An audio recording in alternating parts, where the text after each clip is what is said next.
Hello, मैं हूँ पंकज कुमार। आज मैं आप लोगों को इमरजेंसी पढ़ाऊँगा, जिसको हम हिंदी में आपातकाल कहते हैं। ये जो इमरजेंसी है, इसकी घोषणा राष्ट्रपति करता है।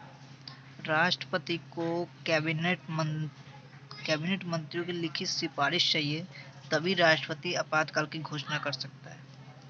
वैसे इमरजेंसी जो है आपातकाल, वो थ्री टाइप प्रकार के होते हैं। फर्स्ट राष्ट्रीय आपातकाल, जिसको हम नेशनल इमरजेंसी कहते हैं।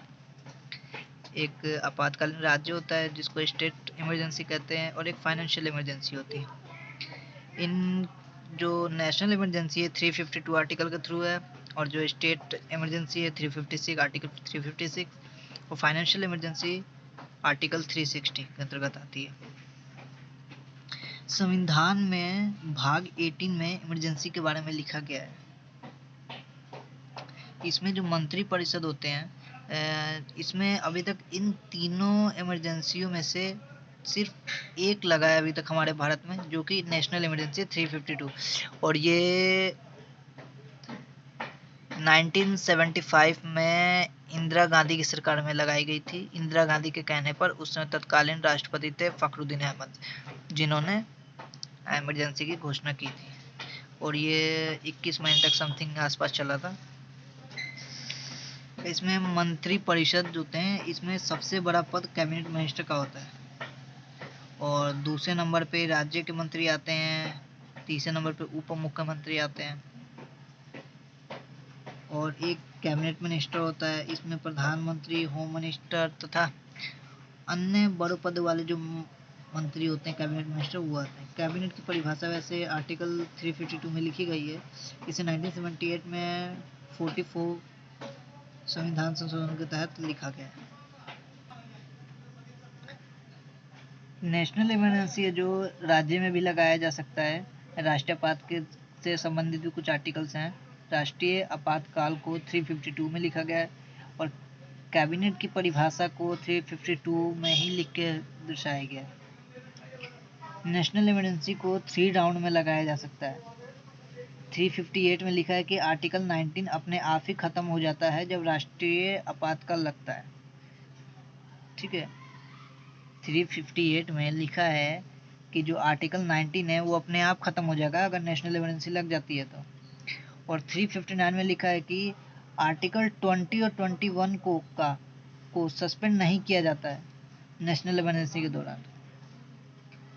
भारत में अब तक 3 बार राष्ट्रीय आपातकाल लागू हो चुका है।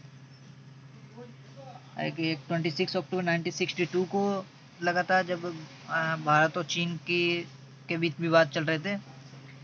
युद्ध भी हुआ था, जिसमें जो भारत था वो हार गया था और चीन की विजय हुई थी। पहले आपातकाल को लगाने का कारण था इंडो चाइना वॉर। एक जो दूसरा है वो 3 दिसंबर 1971 को लगा था। इस समय भी इंडिया पाक का युद्ध था, जो हम बांग्लादेश को आज़ाद कराने के लिए भारत जो बांग्लादेश का साथ दे रहा था। तो ये उस समय की बात है, उस समय एक राष्ट्रीय आपातकाल लगा था। दूसरे आपातकाल को लगाने का कारण भी इंडो पाक वॉर था। एक 25 जून, जो मैंने अभी बताया आपको थोड़ी देर पहले, 1975 को इंदिरा गांधी की सरकार में लगाया गया था। ये आंतरिक विरोध के चलते लगाया गया था। और 1975 का जो आपातकाल था, इसमें काफ़ी जो बड़े बड़े नेता हुए उनको जेल में बंद कर दिया गया, कई लोगों की नसबंदी करा दी गई, काफ़ी मतलब हुआ था उस समय। भारत के पहले आपातकाल के दौरान, इमरजेंसी के दौरान, राष्ट्रपति जो थे वो डॉक्टर राधाकृष्णन थे, तथा उस समय रक्षा मंत्री थे डॉक्टर कृष्णन मेनन, और जो प्राइम मिनिस्टर थे वो जवाहरलाल नेहरू जी थे। और जो सेकंड आपातकाल था उस समय वीवी गिरी थे राष्ट्रपति, और रक्षा मंत्री बाबू जगजीवन राम जी थे, और प्राइम मिनिस्टर इंदिरा गांधी थी, जो दूसरा आपातकाल लगा था उस समय भी। जो तीसरा इमरजेंसी था उसमें राष्ट्रपति थे फखरुद्दीन अहमद, जिन्होंने ये आपातकाल की घोषणा की थी इंदिरा गांधी जी के कहने पे, और प्रधानमंत्री उस समय इंदिरा गांधी थे, और रक्षा मंत्री भारत सरदार स्वर्ण सिंह थे। मैं कुछ क्वेश्चन बता देता हूँ आपको इससे रिलेटेड, ताकि आपको कोई दिक्कत ना हो। भारत के राष्ट्रपति को आपातकालीन कितनी शक्तियों का आनंद मिलता है? तो इसमें 3 प्रकार के शक्तियों का आनंद मिलता है। सेकंड क्वेश्चन है, युद्ध का बाहरी आक्रमण के कारण भारत में संविधान के किस अनुच्छेद के तहत आपातकाल की घोषणा किया जा सकता है? आर्टिकल 352 के अंतर्गत मैंने बताया नेशनल इमरजेंसी लगाई जाती है। यदि राष्ट्रपति आपातकाल की घोषणा करता है तो इस घोषणा को कितने दिनों के भीतर संसद द्वारा अनुमोदित किया जाना चाहिए? 1 मंथ